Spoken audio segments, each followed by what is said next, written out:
गुरुर्ब्रह्मा गुरुर्विष्णुः गुरुर्देवो महेश्वरः गुरुः साक्षात् परं ब्रह्म तस्मै श्री गुरवे नमः तस्मै श्री गुरवे नमः तस्मै श्री गुरवे नमः.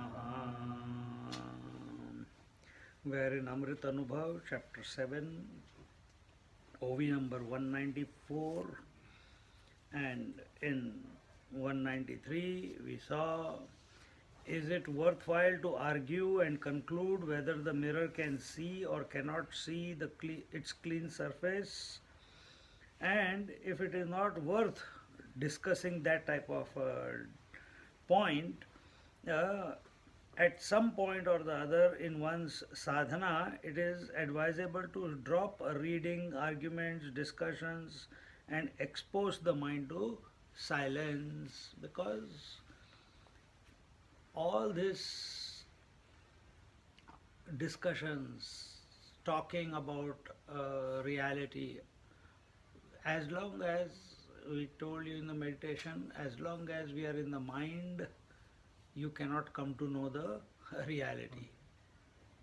So our mind, some point, it must come to us enough, and then we, instead of thinking, we remain silent. And that is what Swamiji is saying: expose your mind to silence. That is where the overhauling of yourself will come about. Gradually the mind will lose its functioning ability, and the long entrenched habit of expressing in terms of Dvaita and Dvandva, meaning in dualism and duality, because what we are expressing right now, what is written here, it's all in dualism and duality. It's words. Words are many. They are talking about that one, but words cannot be that one. Mind is thinking about that one, but mind cannot be that one. Eventually, this particular habit will be atrophied by disuse. This is the state of being with one's own self. See, in Kumbh Mela, when I went, I will put the photographs, I have not put them on the website. There was one guru and one chela, one teacher and his disciple. The teacher, for 35 years, he had put his arm up, and because he had put his arm up, now after few years, he could not, even if he wanted to bring it down, it will not come down. So, how to share his frustration? Then he made one disciple and told him, "Oh, great Maharaj, you said 20 years you are with the hand." Yes, I am so. What can I do? You put your leg up. So his disciple for last 25 years, he has got his leg up and he can't put his leg down. If we don't, similarly, if we don't write for a long time, we find it very difficult to write with pen, isn't it? The words don't come out very nicely. Similarly, it's a habit. Mind also has got a habit of asking questions, of discussing, of reading, of wanting to know objectively. This needs to be stopped. This needs to be stopped. And this can only be stopped when we expose it to silence. Once you start, right now we are enjoying thinking. Once we start enjoying the silence, then thinking will slowly, the word is atrophied, means it will, even if you want to, it will not. And then don't get afraid. That is important. Don't get afraid then. Because there is no end to thinking. There is no end to thinking. What are we here? Are we here to know through the mind the self, or are we here to be the self? That is the question. And all this reading and discussing and questioning, it all leads to more mind. That's all.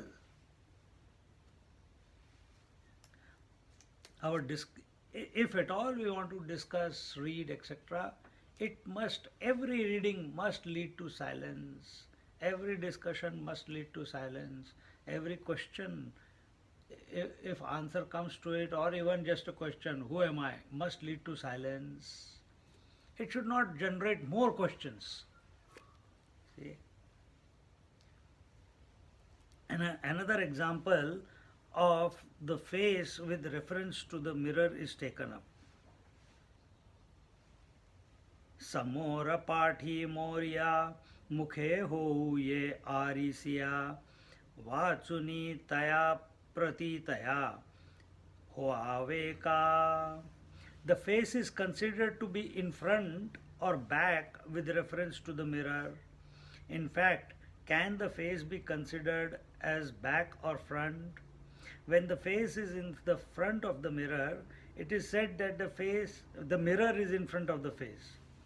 Or if the face is behind the mirror, it will be said that it is behind.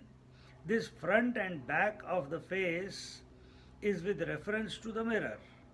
By itself, the face is neither in the front nor in the back. Yeah? Our face, not someone else's face. Our face is where it is. Only with reference to the mirror, it is going in the front or the back. Only with reference to something else, extra vocabulary is coming. I am son, I am daughter, I am father, I am body, I am mind. It's all coming because of reference to something. Just like here, front and back is because of the mirror. Similarly, in other cases also.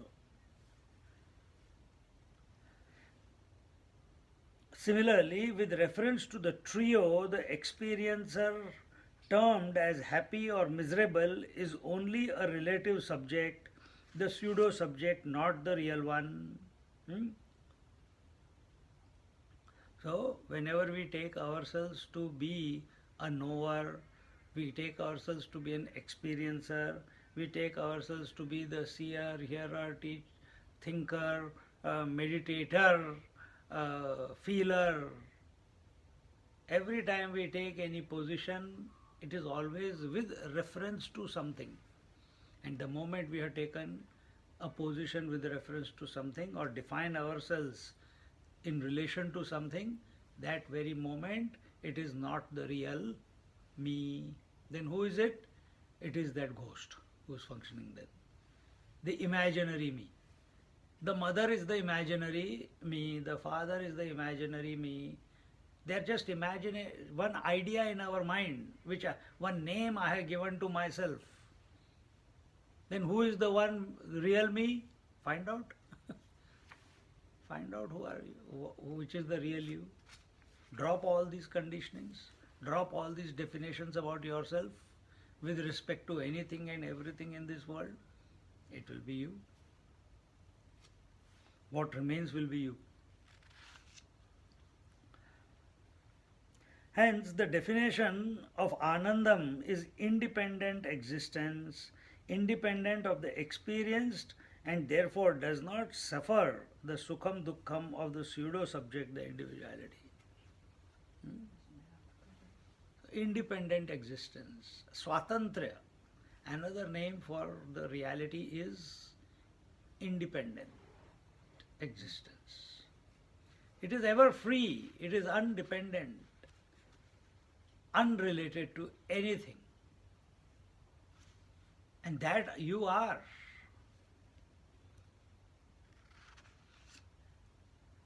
But this addiction of thinking is so much.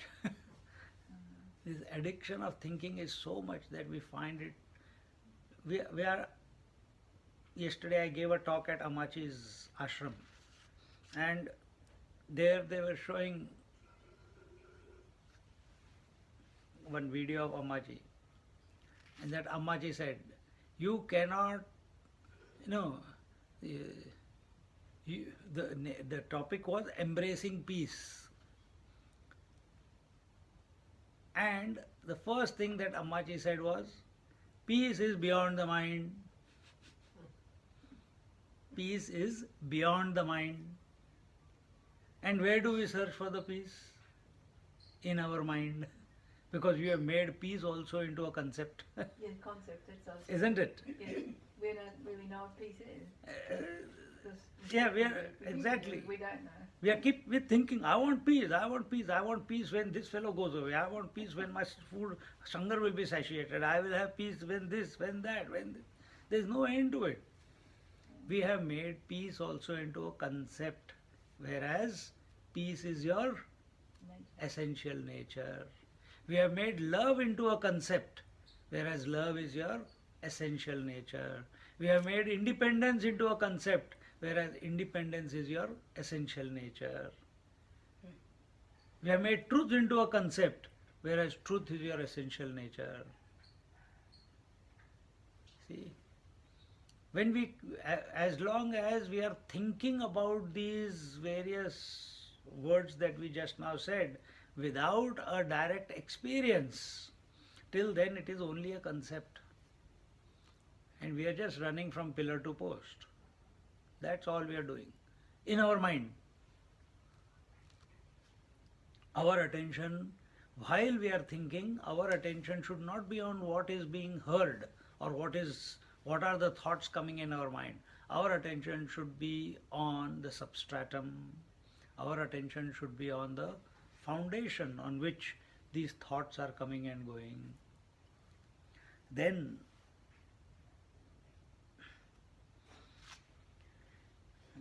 thinking will not be able to affect you. Then you have gone beyond thinking if your attention is there.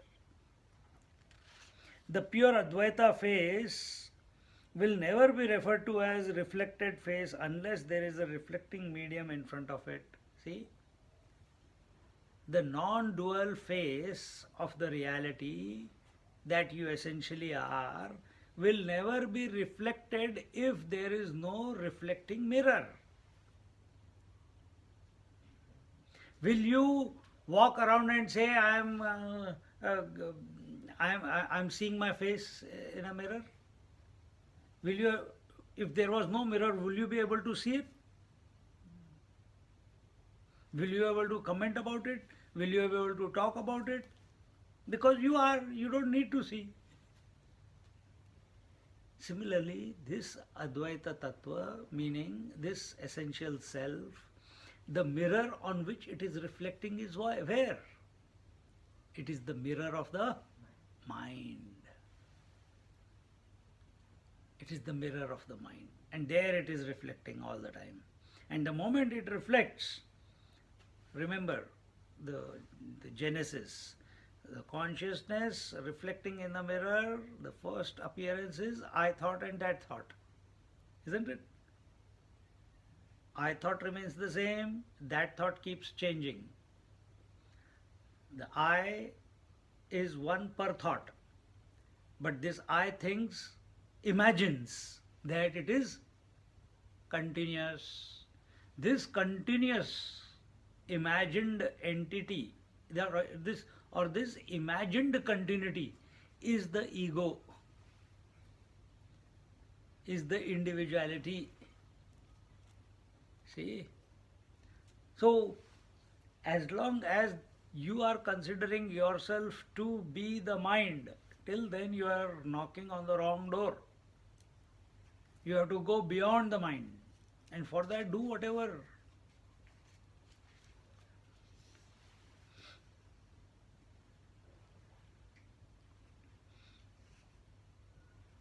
The moment the mirror is brought in front of the original face, a second face that is a reflection of the face is created. The moment the mirror is removed, the reflection as well as the reflected face are removed along with the mirror. This oneness, this absence of two-ness is emphasized again and again by Lord Krishna in the Bhagavad Gita. So, the moment you all come in front of me, this face forgets who he is. What does he start behaving as? The teacher. Isn't it? The moment in front of you the children come, you forget that you are the woman, you start behaving as the mother. The moment husband comes, you forget the woman, you start behaving as the wife. So these are the why wife came about, because the husband came. Let it be in physical form or let it be in a thought also. But the I forgets its original nature and starts behaving as something else. It's like when you put a box of paints in front of me, I immediately start painting in the lines sort of. Okay.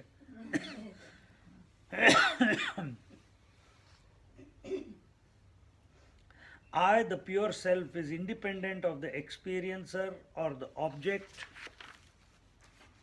of experience. So it is independent of the object of experience. It is independent of the experiencer of that object. How do we know anything in this world? Experiencer, experienced, and the instrument of experiencing, isn't it? And where are all these three? In the mind alone. Who are you?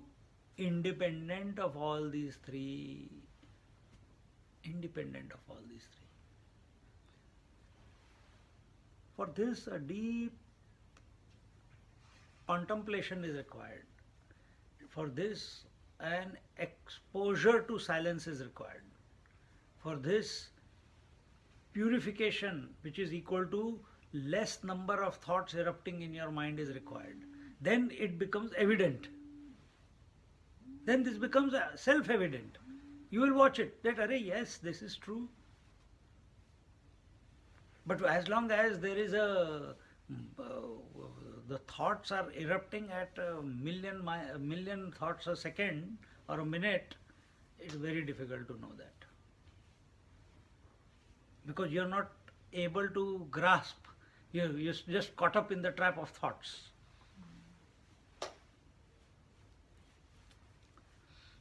These two get cancelled in their mutual dependence, just as the reflected face and the reflection are in mutual dependence. The reflected face and the reflection are dependent on each other.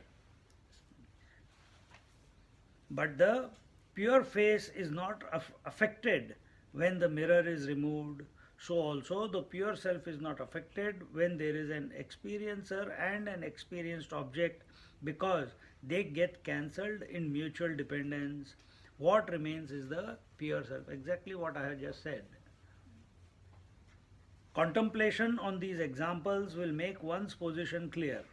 All doubts will be cleared and answered from within. No answer to one's problems can ever come from outside, because the problem is in me, and in me alone lies the answer. The more the thought is centered on this divine, eternal, omnipresent center, to that extent the truth is revealed. This was told in Bhagavatam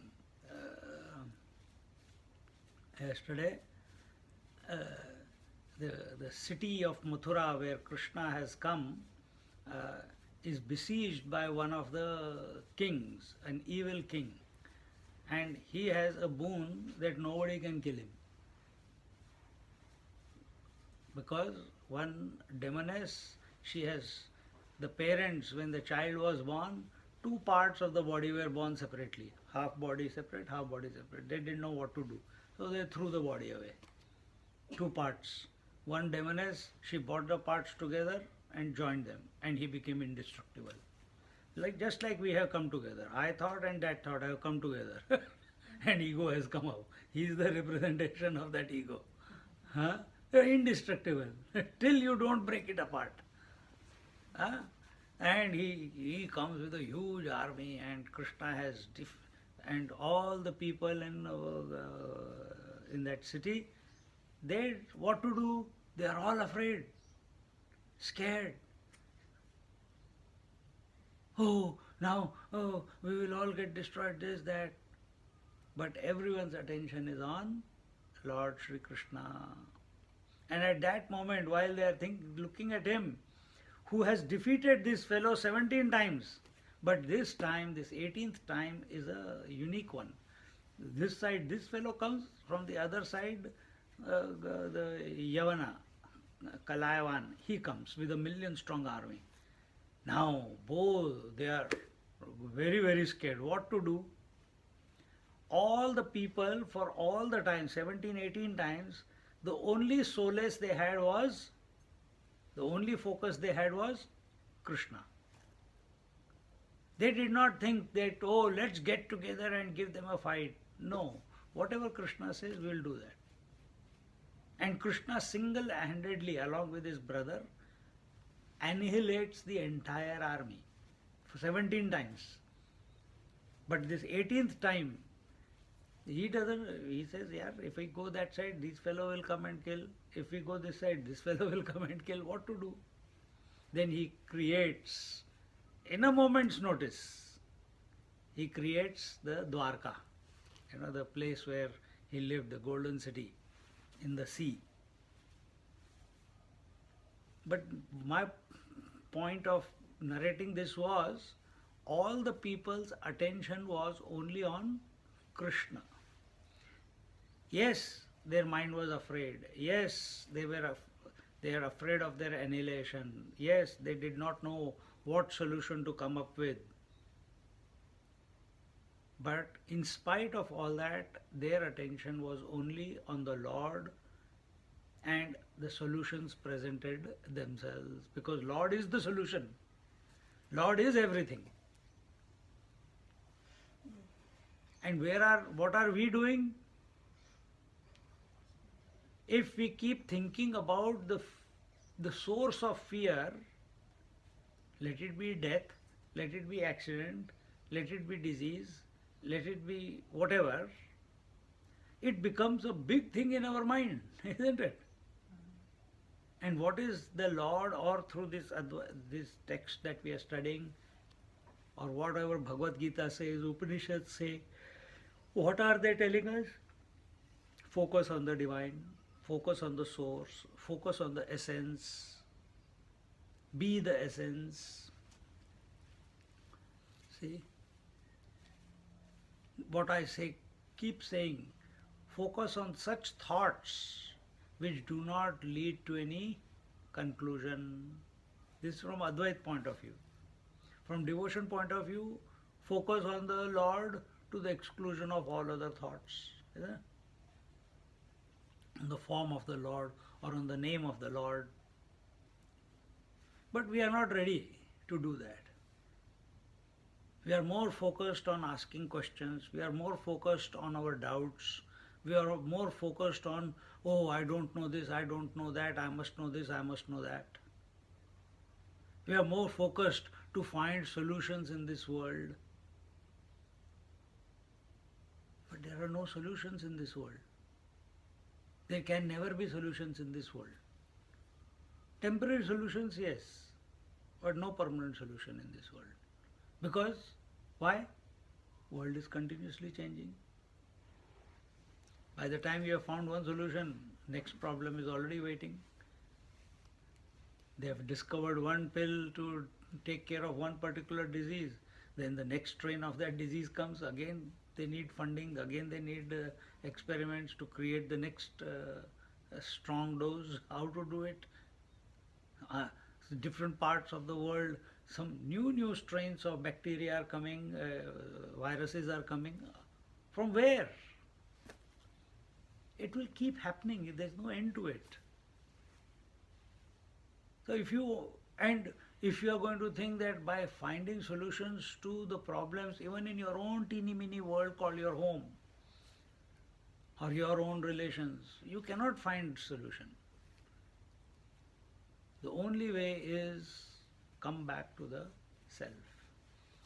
When you come back to the self, no solutions are required. Everything is perfect. In the world, no solutions are possible. No permanent solutions are possible. In the self, no solutions are required. because it is all that there is. Then you will be all that there is.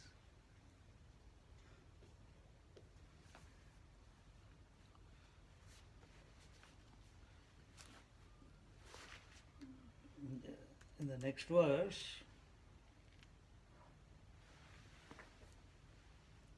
सर्वांगे देखणाद Ravi परि ऐसे घड़े केवी जो उदो अस्तुचि चची चवी स्वये घेपे. The sun is ever effulgent, but can it experience the sunset and sunrise? The sun is of the nature of light, but is it ever possible for the sun that the sun experiences its own rise and setting? This is a very good thought so far as the vision of the Absolute is concerned. The sun's nascent light is not visible, pure sunlight is dark, but it is the reflected light that is perceived as an opponent of darkness. So also, the sunrise and sunset do not exist in the sun itself. They appear only appearances in relation to the earth. The sun itself cannot know the beauty of its own rising and setting. Therefore, so long as one thinks in terms of conditioned expression, there is no end to thinking.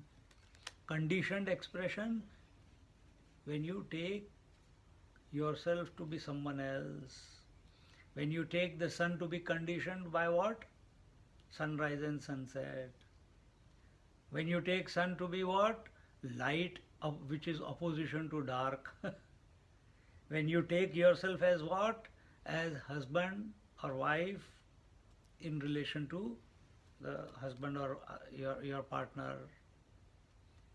See, you can never come to know yourself, you can never be happy. No, but then continue. There is no answer to that. There is no solution to that. As a relative entity, you can never be permanently happy. So, should we discard the relativity? No, let the phenomena continue. Play the game, but don't lose who you are. Wherever you are, right now also you are something. Every moment, as long as you are in this world, as long as you are moving in this body, you will be somewhere. Some action will be going on. But recognize that you are the essence. Be the essence. The moment the angle of vision is changed, there is nothing to think. That is the only way to arrive at the truth, not by logic, only by the tyaga of the value one gives to one's own experiences. The entire world of experience, as well as one's present stand on these experiences, must be given up. And that is what we find hard to give, isn't it? We understand it here, but the moment class is over, we fall back into the same trap.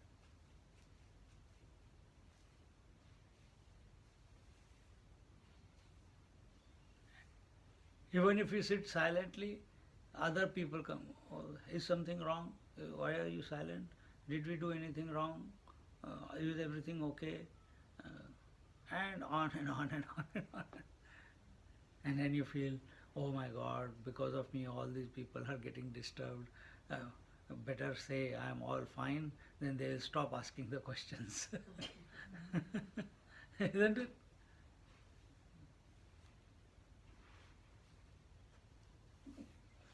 It's better to make a story than tell them the truth. It becomes a problem otherwise. Half the time we tell lies because we don't feel good, thank you.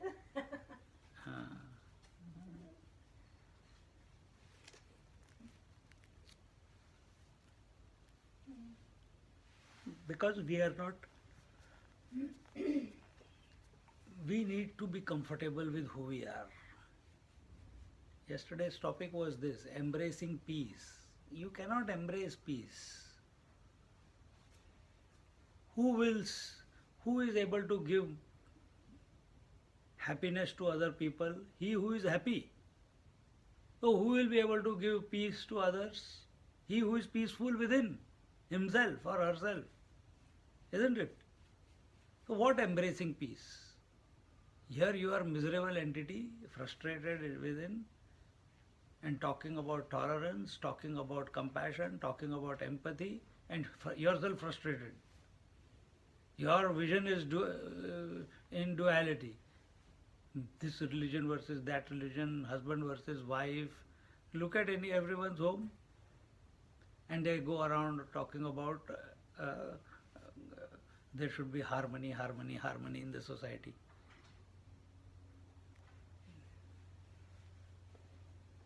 You know? Until and unless we do not recognize that we are the source, we are the essence, till then, who can give donation to someone? Only who has money.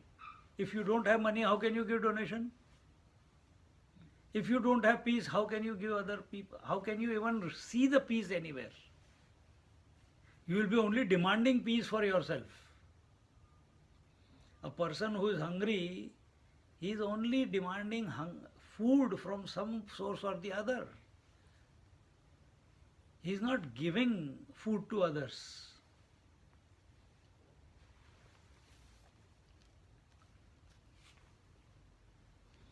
Just as from the viewpoint of the sun, there is no rising and setting, from the point of view of one's essential being, there is nothing like the trio of experiencer, experienced, and experiences. They may be there like the waves on the ocean, but because of them, I does not suffer, means the I do not suffer. Not only that, don't take only the experiencer, experience and experiencing. Even the waker, dreamer and deep sleeper are only imaginary. They are not real. They are only in your mind. The I is taking the role of the waker, and corresponding to that, remember, I and that, they form an experience. So waker and waking world. Waking world is that. The one who is seeing the waking world is this I. It is the waker. Same thing, the dreamer and the dream world. It's all imaginations. Don't be too serious. And you know when you look back that yesterday's waker, dreamer, deep sleeper and their corresponding worlds are known by you. That I am not that. Then why this problem in the present moment? Because of our insistence that this world is real. This insistence must be given up. If you have a habit to insist upon something, then insist that I am the reality, that I am the infinite, that I am that independent principle, that I am the all-knowing. I may not know right now, but I am. Story over. Why keep insisting that this world is real? Why keep insisting that this body is real? Why keep insisting that this disease is real? Because we're giving attention and value to that disease, to that world, to that problem, to that personality that we are, husband, wife or whatever. Withdraw your attention from that and give the attention and value to the reality. And be that.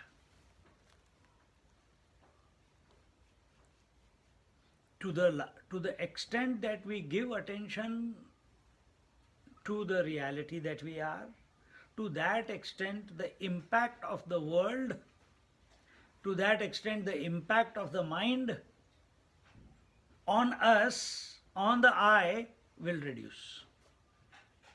To that extent.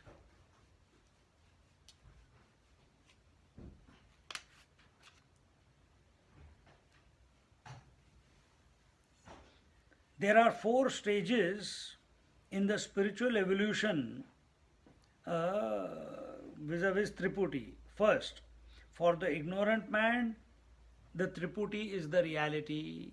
Triputi, seer, seen, seeing, hearer, heard, hearing, experiencer, experienced, experiencing. For an ignorant person, this is the reality.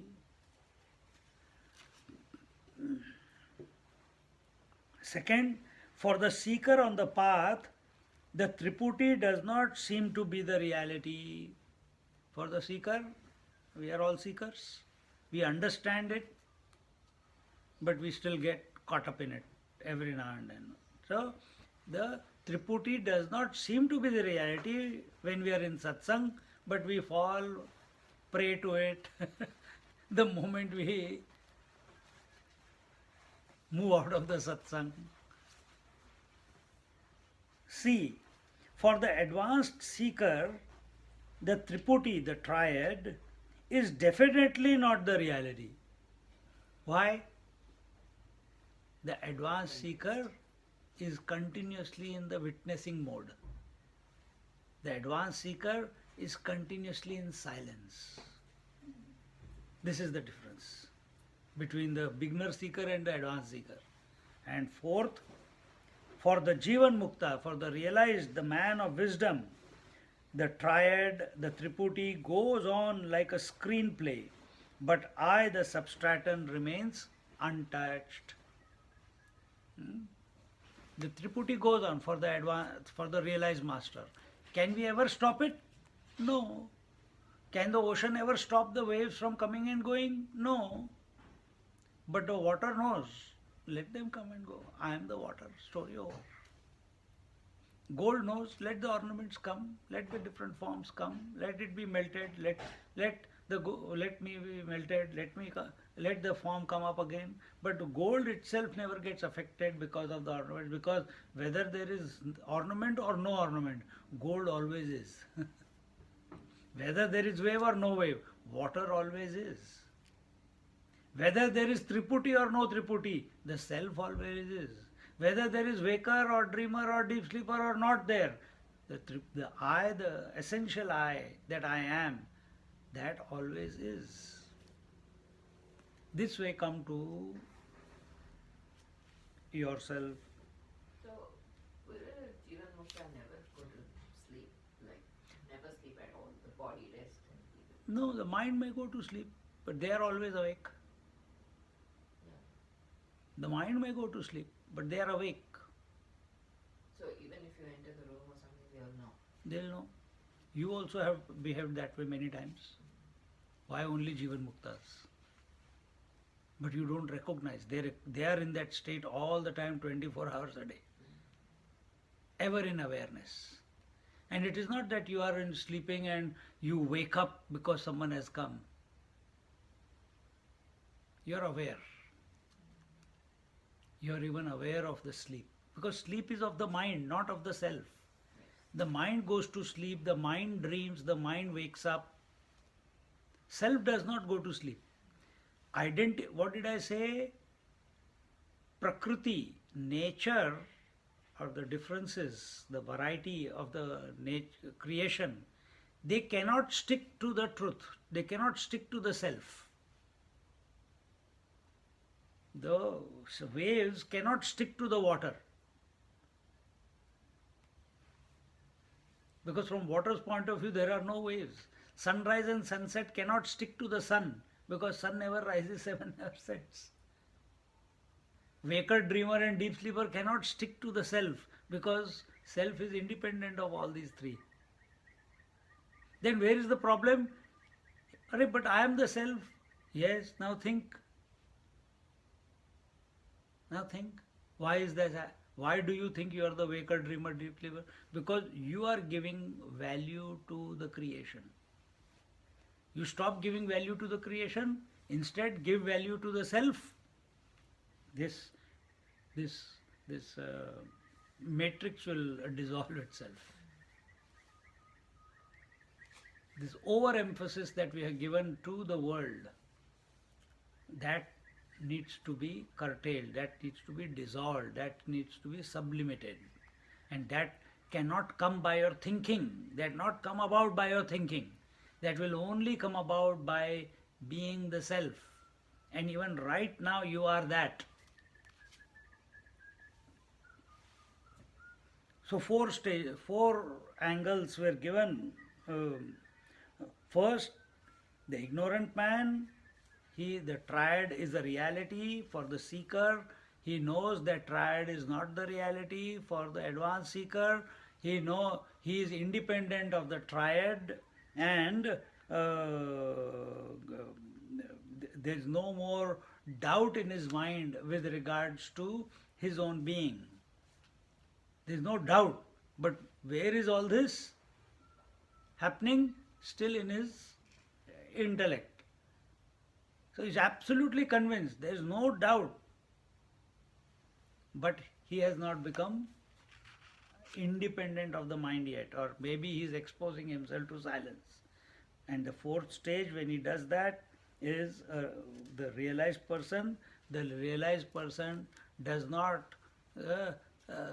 get affected by the presence or absence of the triads that appear on the mind. He is ever established in the essential self, which is supporting all the triads. The more the attention is on the independent substratum, the easier will it be to drop everything. We cannot keep dropping things in our life. Cannot.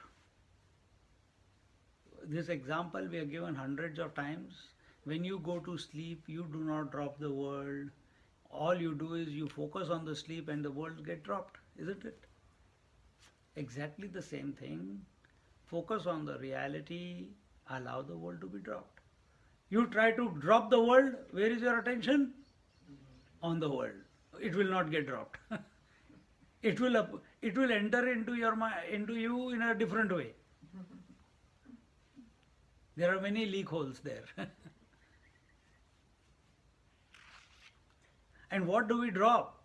We only drop things when people talk about letting go, dropping, grow out. All this is happening only in the waking world. What about the dream world? What about the deep sleep? You have to take all the three together. Or you have to analyze the micro, and that is one experience, one thought you have to analyze. The mind will disappear. Glimpses of the truth are seen intermittently, like the glow of the glowworm winking in the dark. The consolidation of these divine experiences is called meditation. This can be achieved only by dropping everything, actions, progeny, wealth, and everything that one holds dear in this mortal world, including the attachment to the physical frame, that is the Guru, including that. How?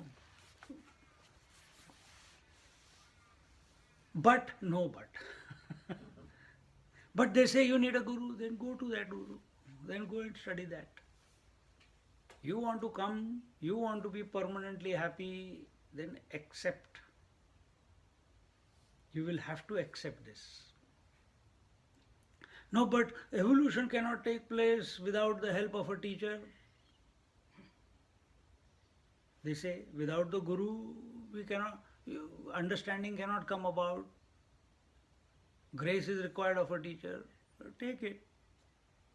But you must come to a point in that process of growth where you even discard that physical teacher. You recognize that the real teacher is within my heart as my own self. Because you are not accepting it, therefore we are compensating by an outside teacher. That's all. That is all.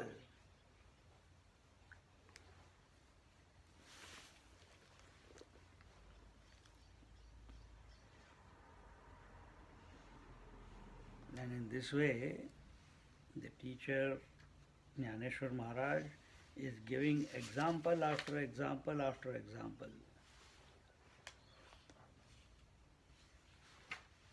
We'll see the 196th verse in our next class.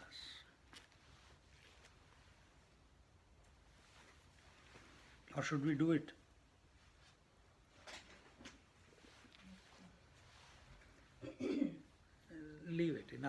enough for today. That's nice one. Om Purnamada Purnamidam Purnat Purnamudachyate Purnasya Purnamadaya Purnamevavashishyate. Om Shanti Shanti Shanti. Hari Om Shri Gurubhyo Namaha. Hari Om.